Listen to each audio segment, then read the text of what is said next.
macam pelik sangat je kalau tiba-tiba saya nak artikan daripada berita Pluto. Saya serahkan kepada. Lah. Jadi kita dapat lihat Kalau kita duduk satu line. korang duduk satu line. Tempat air yang tenang. Jangan disangka tiada saya.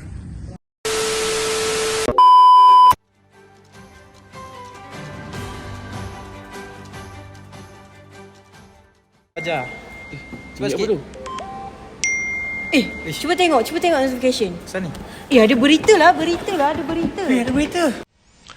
KPM ingin memaklumkan bahawa ujian penilaian sekolah rendah UPSR dan pentaksiran tingkatan 3 PT3 bagi tahun 2020 dibatalkan. Yes.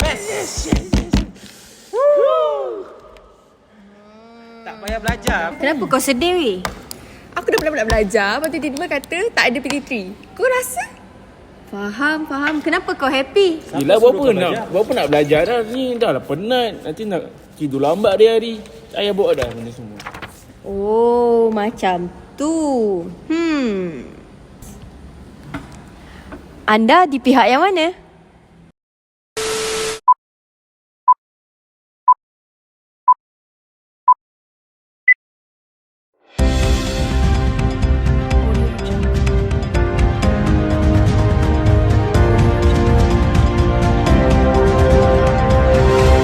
Assalamualaikum dan selamat datang. Kembali lagi ke dalam Bulletin Pluto 2 Jun 2020.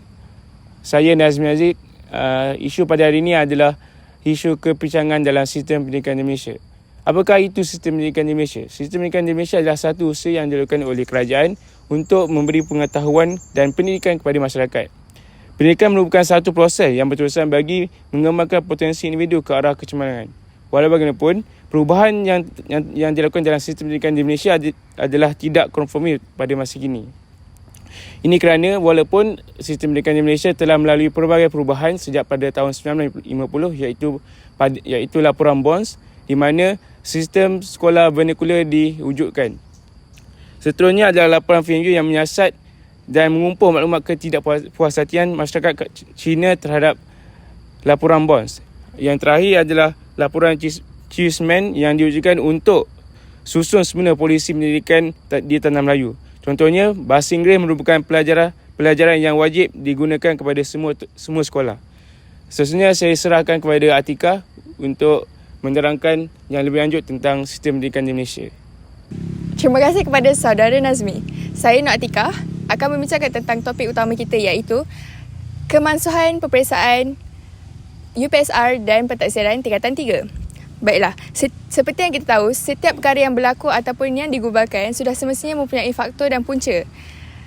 Okey, salah satu faktor dan punca tentang kemansuhan peperiksaan tersebut adalah mereka beranggapan bahawa pentaksiran berasaskan sekolah lebih berkesan daripada pentaksiran yang dilakukan seperti sekarang, iaitu pentaksiran yang berlandaskan peperiksaan pada setiap tahun. Okey. Mereka juga ingin memastikan bahawa pelajar tidak hanya fokus untuk mendapatkan peperiksaan, mereka juga tidak mahu pelajar hanya fokus untuk mendapatkan keputusan yang baik, tetapi mereka juga mahukan pelajar untuk mendapatkan sedikit input daripada apa yang mereka pelajari. Okey. Seterus itu, mereka juga ingin menjadikan pelajar atau pengajar ataupun guru itu untuk menjadi lebih kreatif dan inovatif kerana bagi mereka mementingkan sistem pentaksiran di dalam bilik darjah. Itu sahaja daripada saya. Saya serahkan kepada saudara Nazhan. Okay, terima kasih kepada saudara Atika. Saya Nazhan akan meneruskan mengenai isu perbincangan ini. Okay.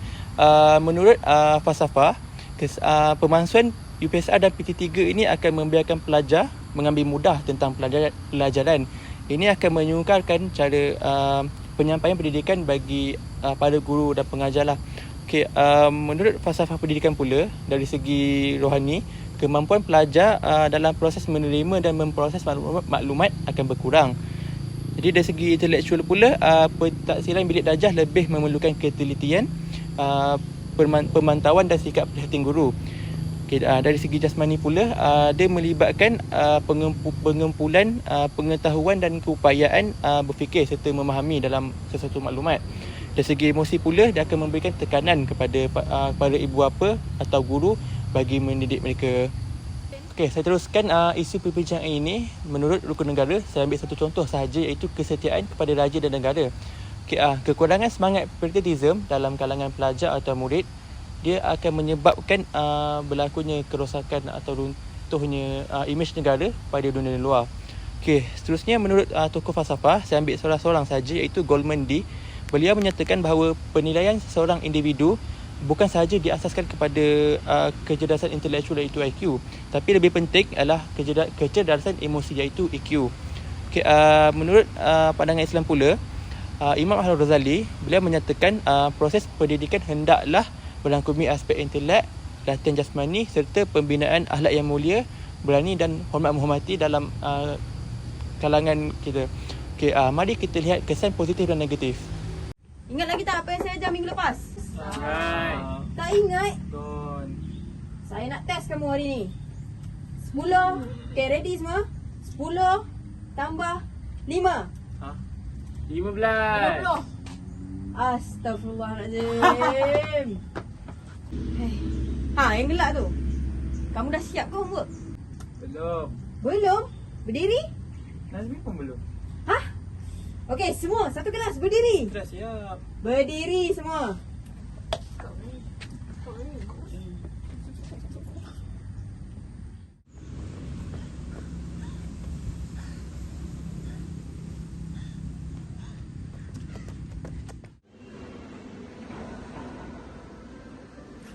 Kembali, saya dah jumpa salah seorang yang senang untuk dibual bicara. Jadi, nama dia adalah Acap. Jadi, saya nak tanya adik Acap. Adik tahu tak apa sistem pendidikan sekarang dah dimansuhkan? Tahu?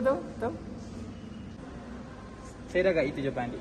Jadi, apa cadangan adik untuk tangani isu ni? Adakah adik suka ke tak suka? And apa cara untuk tangani isu ni? Saya tak ada masalah. Saya memang suka 50%, tak suka pun 50%. Sebab, okey lah, soalan abang tadi, cadangan untuk tangani isu senang je. First, kerajaan tak perlu buat benda ni secara terburu-buru. Antara step dia adalah kerajaan perlu buat soal selidik antara masyarakat, pelajar dan guru-guru. Tanya pendapat diorang, apakah ada kesan, apa kesan dia.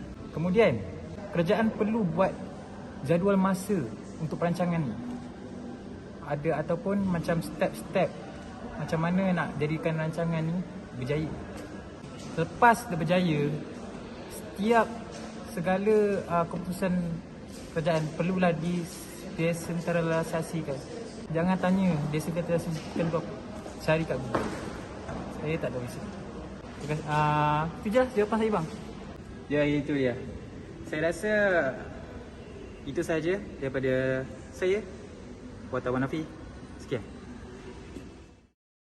Jadi, kita dapat lihat itu adalah antara kesan-kesan yang terjadi akibat pemansuhan PT3 dan UPSR. Saya, Syazah Syikir, akan menyimpulkan daripada perbincangan isu ini. Apa yang saya dapat adalah sistem pendidikan di negara Malaysia ni perlulah mementingkan kualiti pembelajaran pelajar dan bukanlah hanya semata-mata mementingkan kehendak pelajar. Jadi pada pandangan saya, pemansuhan PT3 dan UPSR ni tidak sepatutnya berlaku. Namun, saya mahu tahu apa pandangan anda tentang isu ini. Sekian sahaja daripada saya. Berita Pluto.